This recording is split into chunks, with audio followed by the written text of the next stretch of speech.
The Hannah Payne murder trial is gaining national attention due to its dramatic and controversial nature, and this one is dramatic and controversial. The case revolves around the shooting death of a 62-year-old man named Kenneth Herring, who drove away from a property damage accident. That's right, only a car crash, no injuries. Rather than waiting for police, he drove away. Now, his family says that he was suffering from a diabetic event and he was really confused. The shooter was Hannah Payne, who happened to have a gun in her car. And this woman, as the prosecution claims, was an out-of-control vigilante. Well, after days of jury selection, Payne got her first look at the Clayton County jury who's going to decide her fate. And prosecutor Bonnie Smith came out of the gate swinging by commenting, quote, "Defendant Hannah Renee Payne has the audacity to chase, corner, detain, assault, shoot, and kill an unarmed 62-year-old man named Kenneth Herring, who was sitting in his own car," close quote. Well, let's watch the prosecution's opening statement. On May the 7th of 2019, defendant Hannah Renee Payne had the audacity to chase, corner, detain, assault, shoot, and kill an unarmed 62-year-old Kenneth Herring who was sitting in his own car.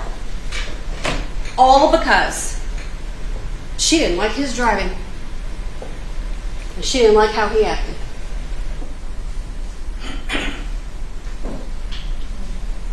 This story begins with Kenneth Herring in his car driving along, and there's pretty much no doubt that he runs a red light in the area that we've all been talking about, near Forest Parkway and Riverdale Road. When he runs that red light, this defendant and another tractor trailer were coming toward that intersection. And Mr. Herring hits the trailer of the tractor trailer. This defendant sees it, and there's another witness who sees it, a correctional officer by the name of Terry Robinson. And everybody pulls off to the side to deal with the fact that there's just been a traffic accident. 911 is called to say, here we are, there's a traffic accident. Mr. Robinson calls 911, and so does the defendant. And there are the truck driver, the defendant, Terry Robinson, and Mr. Herring kind of hanging out on this scene. As it so happens, that just happened to be one of the worst traffic days in that area. 285 was shut down because a battery truck had caught on fire. So law enforcement is kind of blocking the entrance and exits for 285, and then there's another accident somewhere else in that area.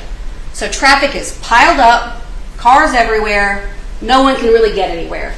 And it's taking law enforcement a few moments to get to the scene. Well, the defendant didn't like that. She didn't like how long it was taking, and you'll hear that she called back. But you're also going to hear that Terry Robinson called. And he called because he had concerns for Mr. Herring. Mr. Herring appeared somewhat confused after the accident. Kept saying, "Who hit me? What's happening?" Things along those lines. And then started saying things like, "I didn't do anything wrong." Some confusion going on with Mr. Herring. And Mr. Robinson is going to tell you that not only is he a correctional officer, he's a correctional officer at a medical prison. And that he made some observations of Mr. Herring that led him to believe that it was a medical issue.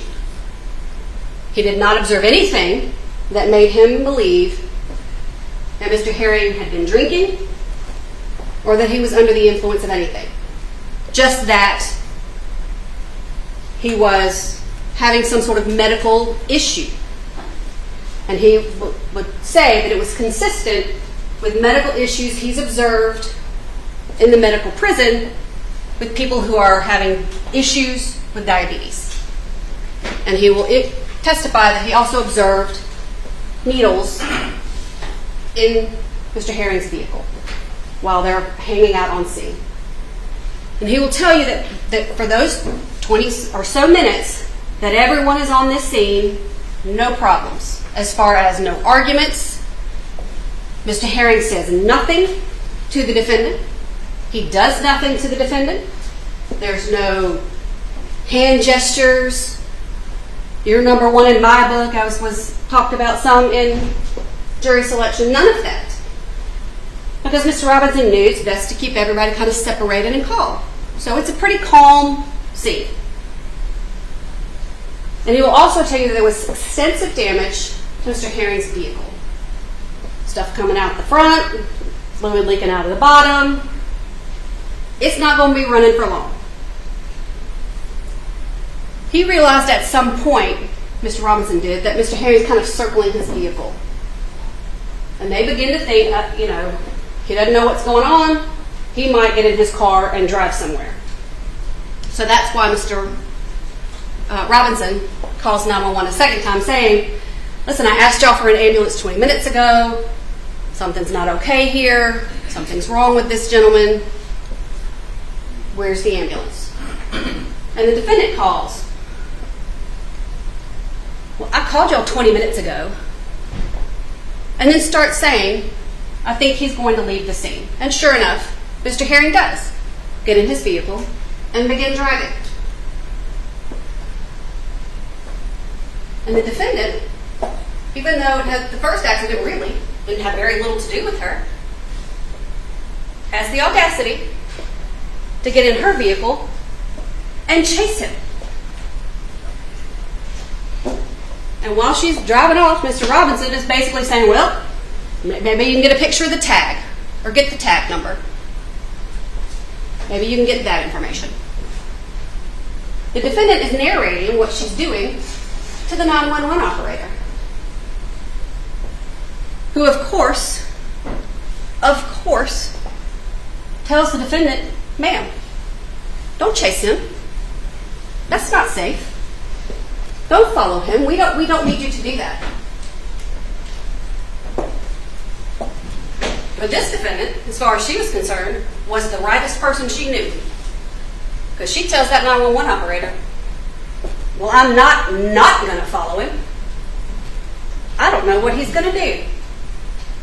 I don't like how he's driving, basically. And follows him. And you're going to hear from witnesses who say they saw the defendant, ironically, driving very aggressively to try to chase down the person who had a traffic accident a few moments ago, or 20, 30 minutes earlier. Cutting people off, almost hitting people, jumping over a median to then block Mr. Herring in. You're not going to hear any evidence that she's law enforcement of any kind, has any authority to arrest him, write him any tickets, nothing. Just her authority comes solely from audacity. Blocks him in. And all of this is narrated on a 911 call. And you will hear the defendant screaming, "Get out of the car! Get out of the car!" And witnesses will tell you that she jumps out and is going straight to his driver's side. And one witness tell you she thought that she was hitting the window. But it turns out Mr. Herring's window is part of the way down.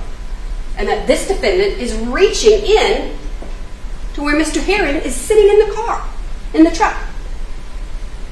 A vehicle that she basically pulls over, even though, number one, she was told not to.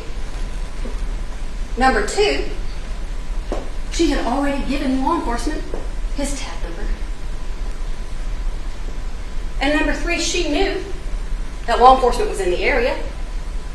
You'll hear that. Because she talks about it on the 911 call. And she knew that the car wasn't going to go very far. She says that on the 911 call. His car's smoking and stuff, so he's not going to get far. So she could have backed off and just let it be. Nope, not good enough. So she's jumping out screaming. And the witnesses will tell you that they observed her being the primary aggressor.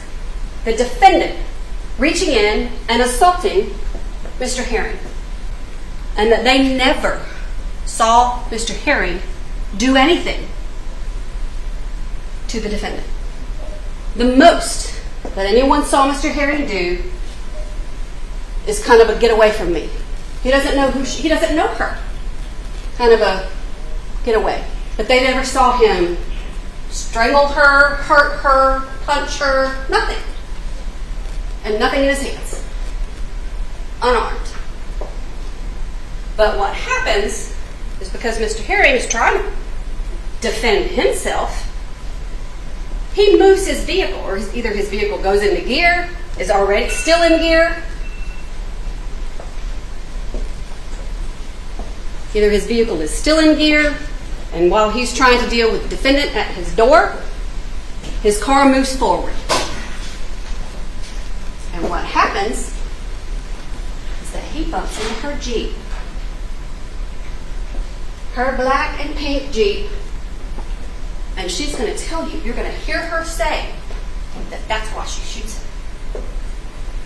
And once that happens, you'll hear an escalation in what she's saying. Get the fuck out of the car! Get the fuck out of the car! I will shoot you! I will shoot you! And that's what the witnesses heard.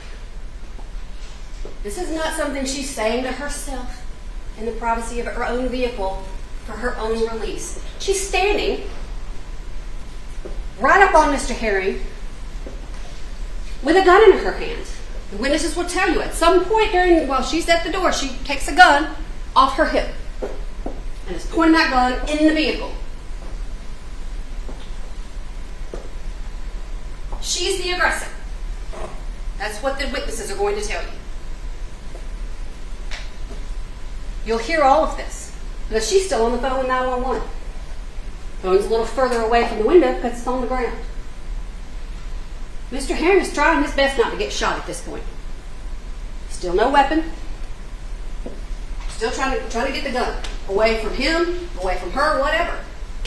She's the only one with a weapon. So he is trying to defend himself. And after she shoots him,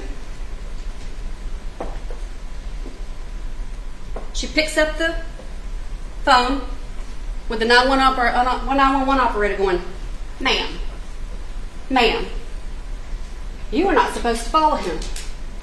She's going to tell you. The very first thing she says, he hit my car. That's what she says. You will hear her tell you in her own words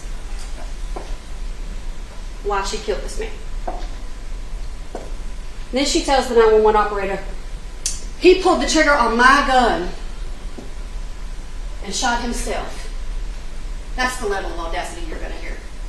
Trying to claim this man would shoot himself.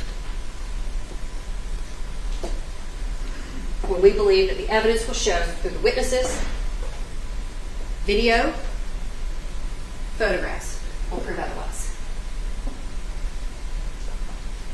And we expect that you will hear that the law will tell you that doesn't matter anyway. Because if she's the primary aggressor, Mr. Herring can defend himself. But he still never has a weapon, gets out of the car, or does anything. Other than, as you will see, hands up. Maybe trying to get her out of his window. Law enforcement is in the area. In fact, she's still basically on the phone with 911 when they get there. Because, as I just told you, there's a lot of traffic in the area. Cars can't really go anywhere. Nobody's going anywhere fast. So there are other drivers who watch this happen. There are people who are behind the defendant. behind Mr. Herring's car, beside Mr. Herring's car. There are witnesses who watch it. And one of them runs to where he can see that the police are blocking the interstate. And comes down there and says, she just shot somebody. Somebody just got shot. Please come down here.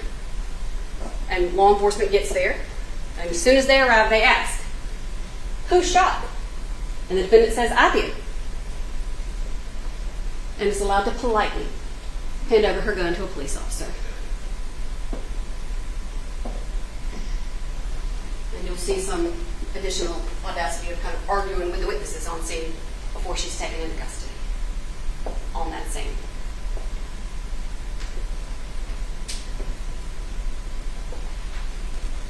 You're going to hear from several of those eyewitnesses who were in that traffic area, who will tell you who they saw armed, who they saw being aggressive, who they saw being violent.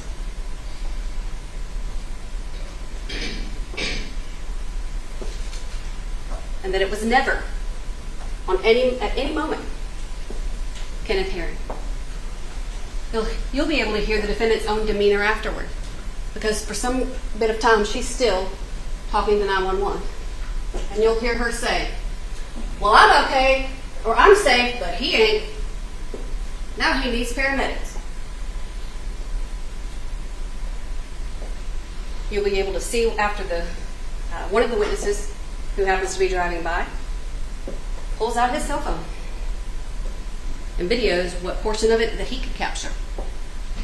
And so not only will you hear her demeanor, her audacity, what we contend will be her malice, you'll be able to see some of it.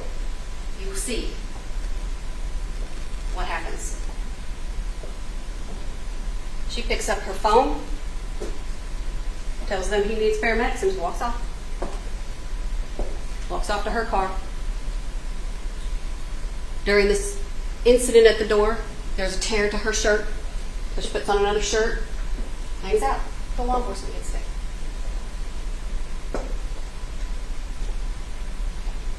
You could hear that there's documentation in the vehicle consistent with Mr. Herring being on insulin. You're going to see that there's needles in the car. His sister is going to tell you that he was an insulin-dependent diabetic. You're going to hear from the medical examiner, who will tell you that this gunshot was the cause of his death, and that all of his toxicology screens were negative. He was not drinking. He was not on drugs. Nothing. But we expect that you'll hear some further audacity today regarding trying to say some bad things about Mr. Herring. We expect that you'll hear some claims that Mr. Herring was the aggressor, despite the fact that he was chased down and cornered and unarmed.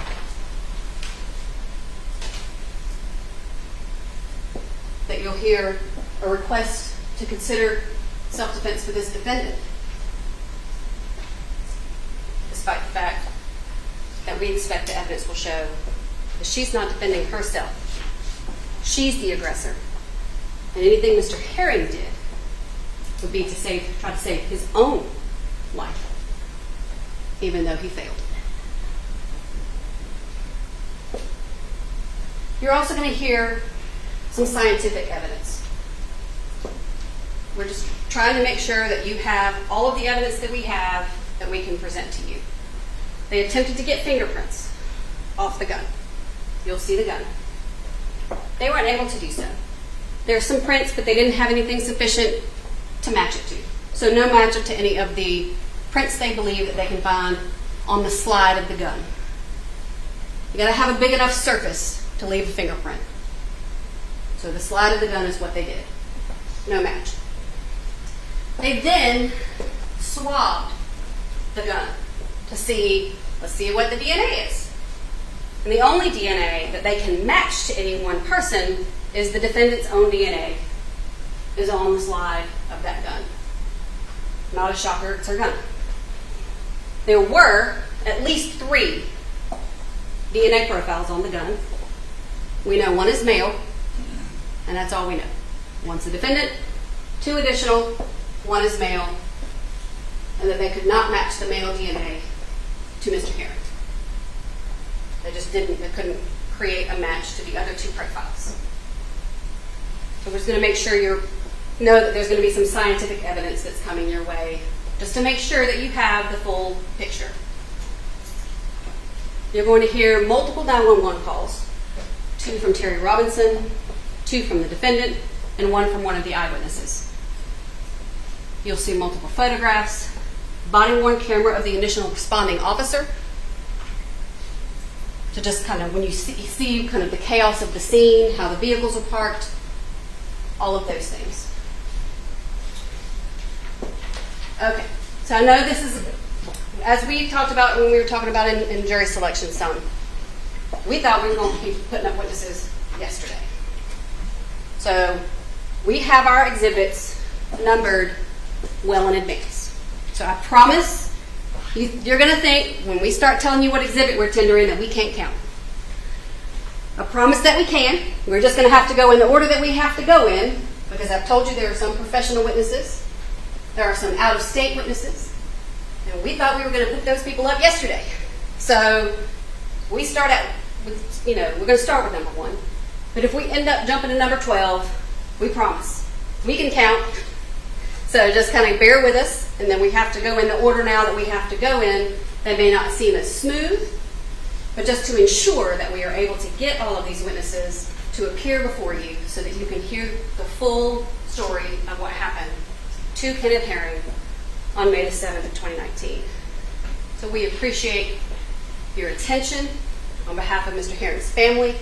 We appreciate your patience, your attention. And at the end of this trial, ADA Nigel Hunter is going to come before you and talk to you about the audacity that you heard, about the malice that you are going to hear, about the felonies that were committed by this defendant with no justification whatsoever, and she will request that you speak the only verdict that tells the truth about what happened to Kenneth Herring on May the 7th of 2019. And that is that this defendant is guilty of malice murder, felony murder, aggravated assault, false imprisonment, and possession of a firearm during the commission of a crime. Thank you. Well, Hannah Payne's defense lawyer is certainly no shrinking violet either. This guy came out of the gates saying the deadly shooting was the result of a scuffle where Payne's shirt was ripped and her chest and face were clawed by the victim. Now, he argued that Payne had no malice intent and that she's never seen anything like this in her 21 years. Well, let's watch the defense's opening statement. And I apologize, I had to sit through a lengthy hearing for us to clarify a few things, but we're here.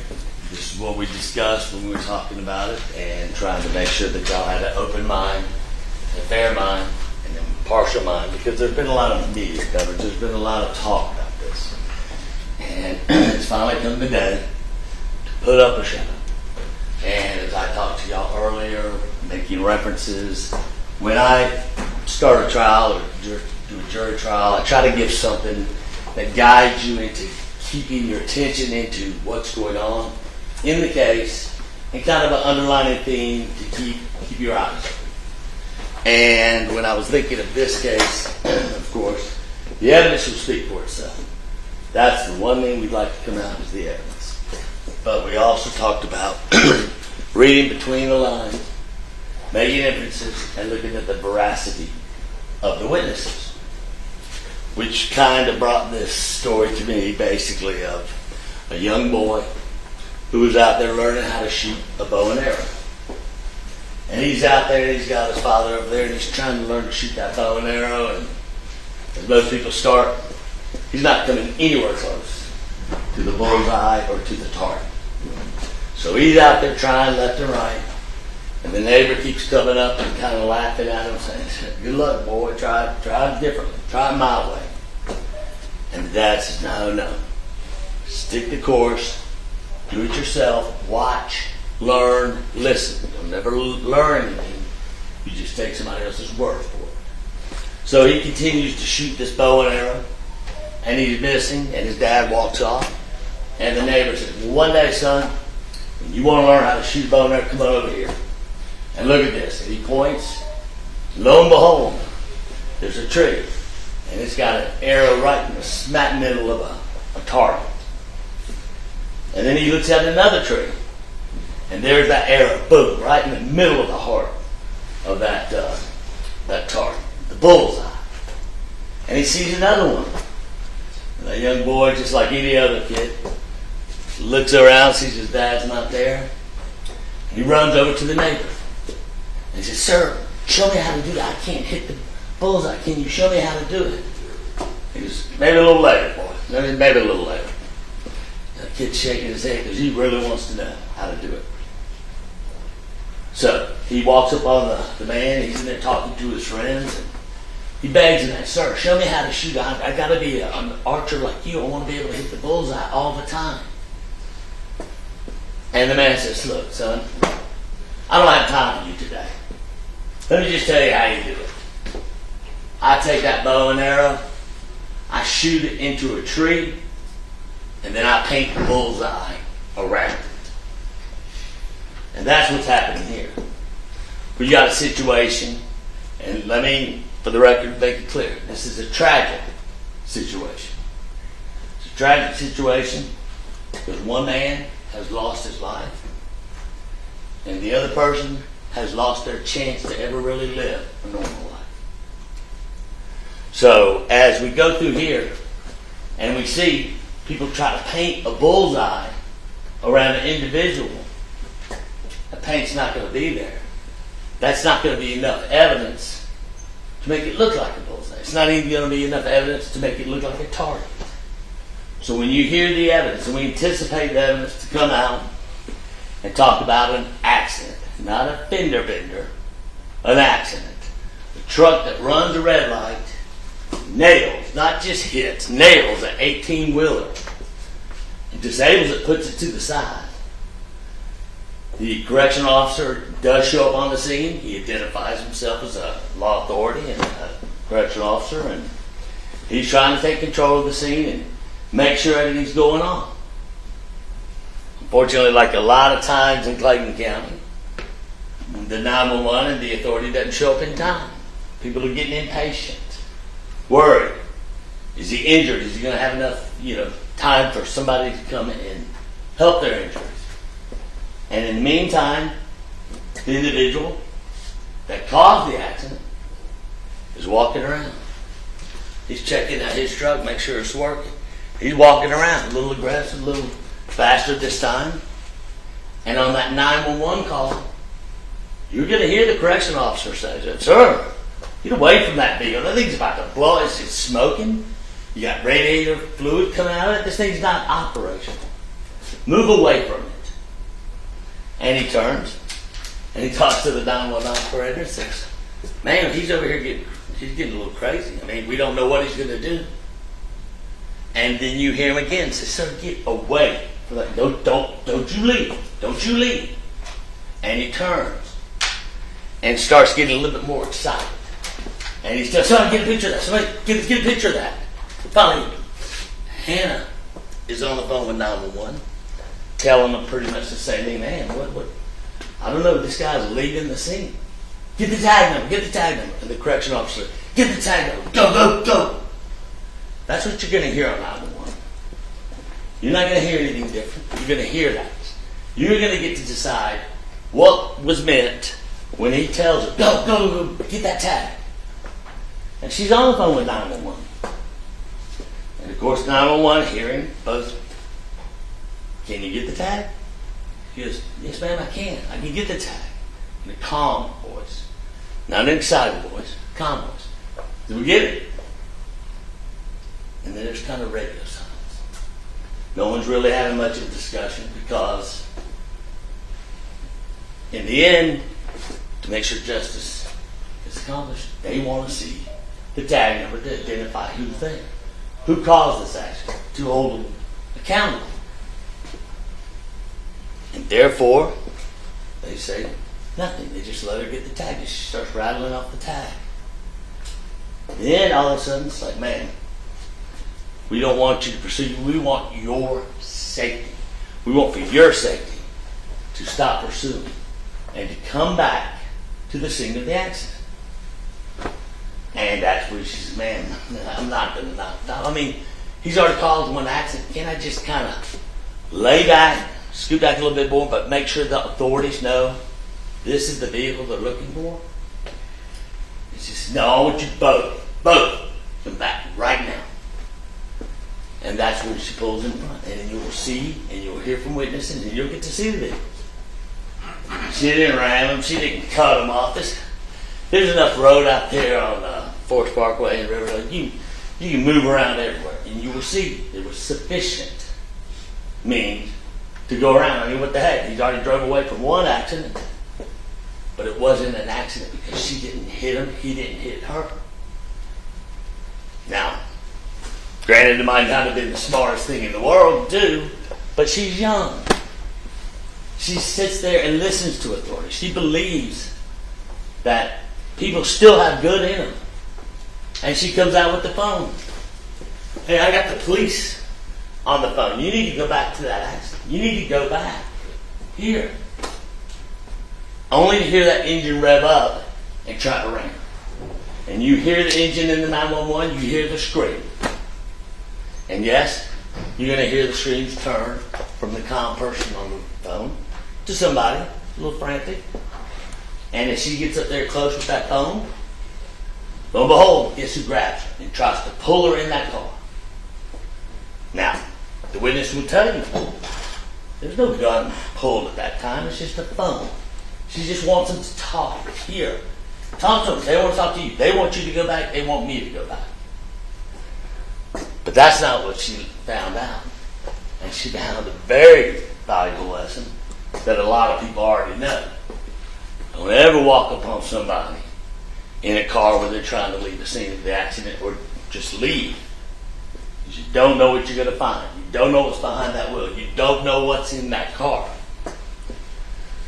Well, she didn't know what was in that car.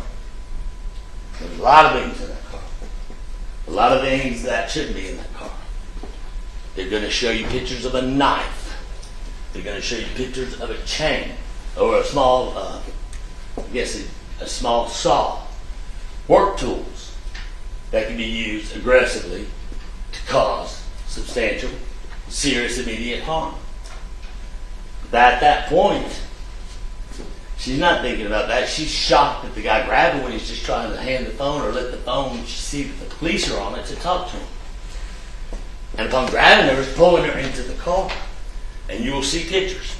And you will hear testimony. And you will see scratches all over her neck.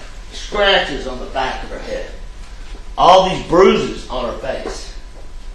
You're going to see those. These are evidence that are going to come in. These pictures were taken right after the incident. And you're going to see her shirt just ripped completely wide open. And she's there trying not to expose herself. So yeah, she did go put a hoodie on because it was exposing herself. And you'll see this shirt. You'll see the rip. You'll see the pictures of him trying to pull her in the car. And she's screaming, "Get out of the car. Get off of me. Get out of the car." She does let him know she has a gun. And his response, or something that we probably shouldn't say if somebody says they have a gun. But nonetheless, as she's trying to get back from the car, and she's pushing and she's screaming, you'll see the marks on her knees where she's up on her tippy toes get pulled, and she's trying to use her knees to get back. And he's leaning in there trying to grab something. And you'll be able to see the contents of what was in that vehicle. And you'll be able to use your common sense and your experience when you see it to see, what was about to happen, what was going to happen. what may have been said. But nonetheless, she does go to pull the gun. As she's being pulled from this side into the vehicle, and she's being pulled from this side, trying to get her gun, bam, there's another handgun. And you will see pictures.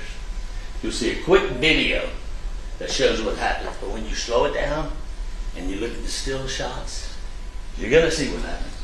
And you're going to hear the forensic examiner, the forensic for the gun prints come in and say this gun, which is a 9mm, a Springfield, that's notorious for not having the shells jammed. But yet in this case, that spent shell is jammed in that gun. And as the state pointed out to you, there's male DNA all over the top of it, as this gun is being pulled back and pushed back at her. And as they're screaming and frantically pulling, and bam, this gun goes off. And you see her grab that phone and immediately, oh my God, he just pulled the trigger on my gun and shot himself. We need an ambulance. We need the EMT out here. Please, we need the EMT. As witnesses walk around, talking, asking questions, she's continually saying, where's the ambulance? There's one right there. Get an ambulance here. He just shot himself. She had no malice intent. She's never seen anything like that. 21 years old. But she knows somebody's hurting and they need an ambulance. And then you're going to hear the forensics. And the forensics are going to come in and tell you the projection of that bullet.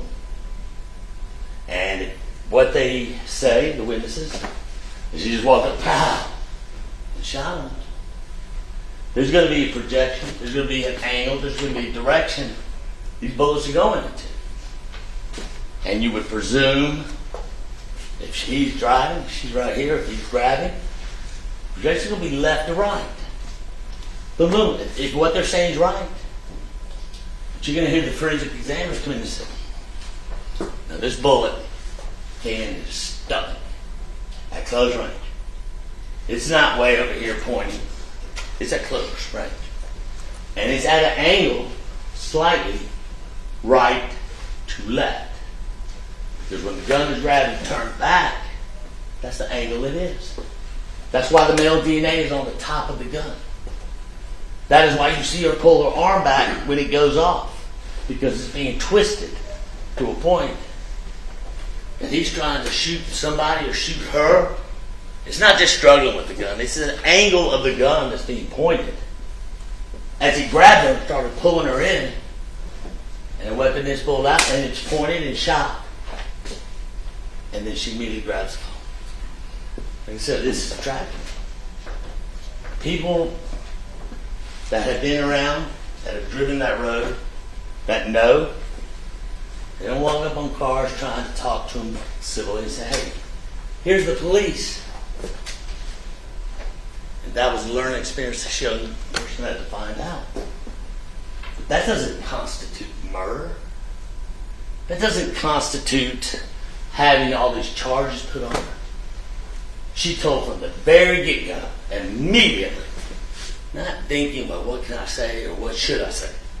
She picked up that phone immediately and told him, my God, he just shot himself with my gun. We need an ambulance. If somebody's maliciously trying to kill you, they're going to ask for an ambulance? They're going to pick up the phone and say, hey, let me walk over here and talk to you a little bit. You know, she immediately picks up, screams ambulance, and she says it numerous times when the police are talking to her, when she's talking to the witnesses, and everybody's just in shock. But they all agree. They need an ambulance. And as it was discussed earlier, there obviously was some kind of a traffic or some kind of a delay. Because it took a while. It took a while to get that ambulance out. But the second they got there, those EMTs jumped on it, started working on him, talking to him, still breathing, making sure he's okay, trying to get him out of that vehicle, get him to the hospital. And unfortunately, when he gets there, he didn't make it. So as I said, this is tragic. But I implore you And if I were to listen to all the facts, that's all I want you to do, listen to all the facts. They have not been given so far. And my job as an attorney is to try to bring out as many facts as I can so that you have the full picture. Because I anticipate sometime in this trial, you're going to hear verdicts. And you're going to hear, we want you to come to a verdict. And verdict is Latin for seeking the truth. But if evidence is not presented, or it's curtailed or taken away, or left out or manipulated to not give you the full truth, then verdict means seeking a conviction. And at what cost, and at what expense, and what is left out. So I am going to keep your eyes, ears, look at it, use your experience, listen to the forensics, listen to what they're saying. Sit back and visualize and use your own experience. Could this happen? Is this true? How could somebody do something malicious? And look for a motive. What kind of motive? Motive. Well, he didn't like the drive. I didn't like the drive. He was going to shoot somebody. Come on, people at 21, they don't want to shoot anybody. They don't want to get involved, really. They want to just get on YouTube and go viral. But not this day. She just tried to help out. She followed what the correction officer told her to do. She followed what 911 said, "Did you do?" And at that time, when they said, "All right, stop," she's already engaged. She doesn't think something like this is going to happen. She believes that if you put a phone up there and it's the police, you're going to talk to them or at least respect their authority. And on this day, it wasn't respected. It was knocked out of her hand, and the other hand grabbed her and started pulling her in the car. And some will give accounts of what he said, "I got something for you, bitch," or "Get in here, I've got you," or screaming. And that's when the profanity is going back and forth. I'm not saying it's not going to be screaming back and forth. But what you hear in these 911 tapes, and what you hear going on, there's only one conclusion that you come to. And that's that she was following. As naive as it may be, and some may even say as dumb as it may be, her intentions were good as she followed the direction of authority. And as she followed it, it put her in a situation she'd never been in. And at the result of it, she did the only thing a caring individual would do. We're all human, no matter what. No matter gender, color, race, we're all human. And the only humane thing to do when somebody is shot is try to get help for them, try to get an ambulance. And that's what she did. As for the proximate cause of the death, and once again, it's a tragedy. So we can look at it and look at all that. But look at all that occurred.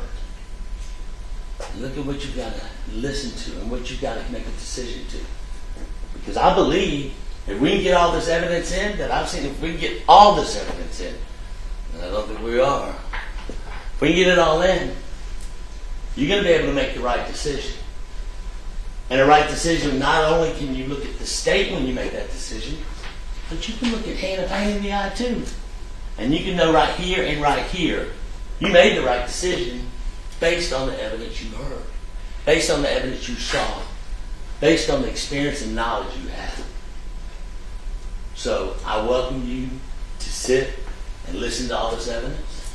I will try my best to bring in as much as I can. There will be some objections. There'll be some stuff taken out that's probably going down. Why was that taken? Judge, I'm going to object to that comment. That's an absolutely inappropriate comment. As you just instructed this jury, their job is to not consider evidence that was properly excluded because it doesn't comport with the rules of evidence. And so his encouragement to consider what I object to and to consider what's excluded is highly inappropriate, and I would ask that the jury be instructed to disregard that comment and that counsel be instructed to not make any such further inappropriate comments. And Your Honor, I would say I'm not referring to what we had a conference about. There's going to be other issues that are just not there. And the jury has the right to sit back and say, why isn't it there? I'm not specifically saying the one that we had it, but there's going to be a lot of stuff that's not there. And they're to use their knowledge and experience to understand if they carried their burden beyond a reasonable doubt. and evidence not being presented helps him in that decision. So I'm going to sustain the objection and instruct you not to engage in that, Attorney Tucker. Engage in missing evidence. Correct. Okay. All right. I apologize. But you'll have enough to see. You'll have your own experience, your own knowledge. You'll get to make your decision based on what you see and what you know.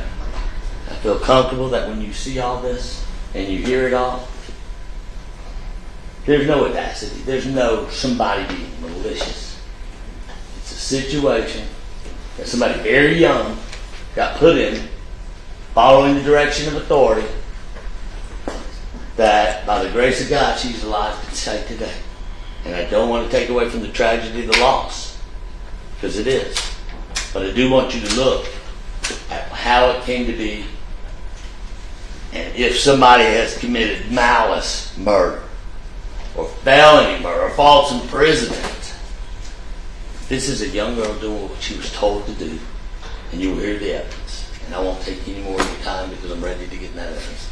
Thank you so much, and at the end of the trial, as I said, no matter what decision you come to, be able to look at the state, be able to look at my client, say he made the right decision. And I believe once the evidence is done, you'll be able to do that and let her know she's not guilty. Thank you. From the get-go, the prosecution called the only other witness to this traffic accident. Happened to be an off-duty corrections officer, and he was called to the stand. Now, Payne is arguing that he told her to pursue Herring, something that she did along with calling 911 during the pursuit and shooting. And if you remember, 911 was telling her to back off. Well, that witness, a guy named Terry Robinson, was called to the stand as a witness, and the prosecutor asked him bluntly, "Did you specifically tell the defendant to pursue Mr. Herring?" Well, his answer was clear and concise. He replied, quote, "To pursue? Again, I told her to get the tag. No, I didn't tell her to apprehend or accost or stop the vehicle, just to get a picture of the tag," close quote. And that tag is referring to Herring's license plate.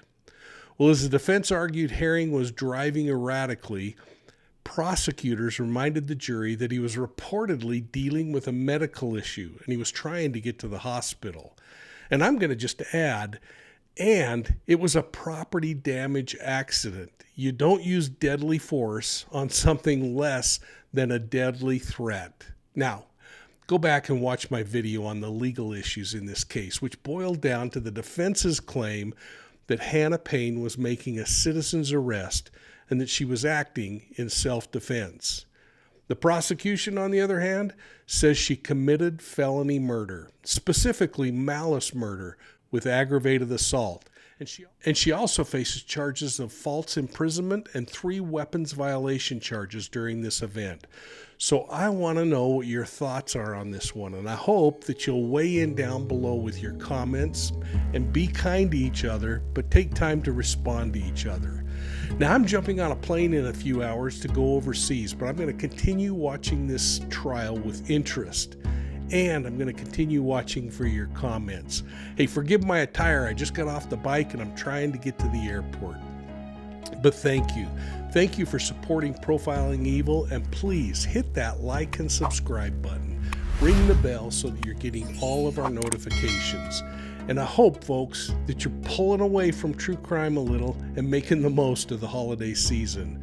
Spend some time in the company of friends and loved ones, rather than just binging on true crime.